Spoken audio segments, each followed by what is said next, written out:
Assalamualaikum warahmatullahi wabarakatuh. Perkenalkan, nama saya Siti Nur Soleha dari kelas 11 Akuntansi 2. Di sini saya akan menjelaskan pengertian, karakteristik, jenis, dan ciri dari perusahaan jasa.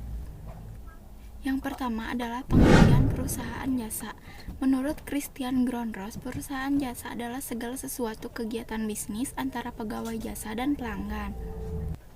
Umumnya, pengertian perusahaan jasa memproduksi barang yang tidak berwujud dan mempunyai tujuan untuk memperoleh keuntungan atau laba bagi perusahaan.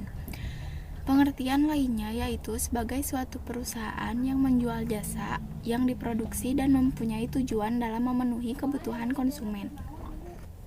Contoh yang sering kita gunakan yaitu angkutan umum kendaraan bermotor.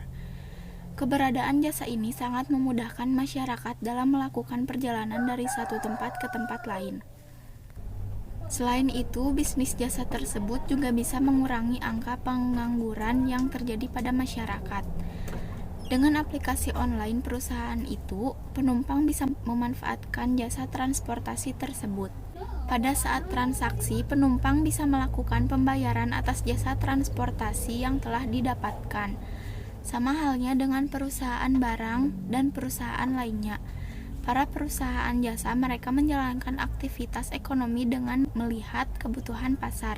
Jika perusahaan bisa menyediakan jasa yang tepat dan sesuai bagi kebutuhan konsumen, maka banyak pembeli juga yang memilih jasa tersebut. Adanya pembeli, maka perusahaan bisa mendapatkan keuntungan dan pendapatan. Maka komponen tersebut bisa digunakan oleh perusahaan jasa untuk melakukan transaksi. Dengan Anda memperoleh keuntungan itu, transaksi pemasukan atau pengeluaran harus ada dalam laporan keuangan perusahaan. Menyusun laporan keuangan perusahaan sangat penting karena Anda bisa tahu sejauh mana perkembangan dan pergerakan yang terjadi pada perusahaan. Selanjutnya adalah karakteristik perusahaan jasa. Yang pertama, perusahaan jasa tidak ada produk fisik. Sebuah perusahaan jasa tidak memiliki stok produk karena yang dijual adalah produk yang tidak terlihat secara fisik. Yang kedua, jasa bervariasi atau heterogen. Setiap konsumen atau klien perusahaan jasa akan memperoleh jenis pelayanan yang berbeda dengan konsumen lain. Tidak ada harga pokok penjualan atau HPP.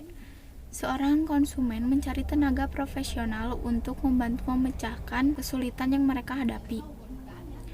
Dalam hal ini, perusahaan jasa menjadi tenaga profesional yang membantu menyelesaikan masalah konsumen. Tidak ada persediaan barang. Perusahaan jasa menjual layanan yang tidak dapat disimpan sebagai inventaris untuk masa depan karena tidak memiliki produk fisik. Yang selanjutnya adalah tidak adanya kepemilikan.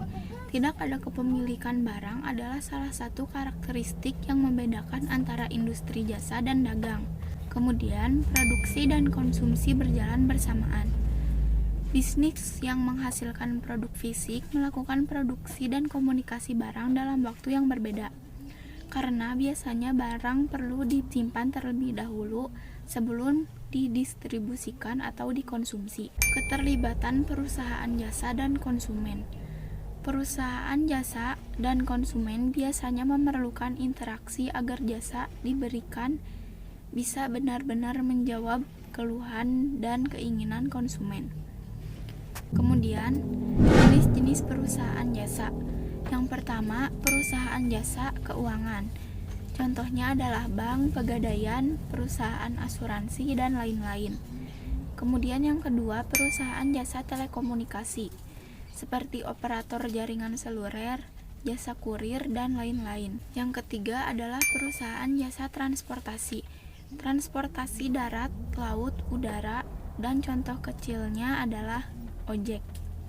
Kemudian ada perusahaan jasa kesehatan, contohnya BPJS, puskesmas, atau rumah sakit.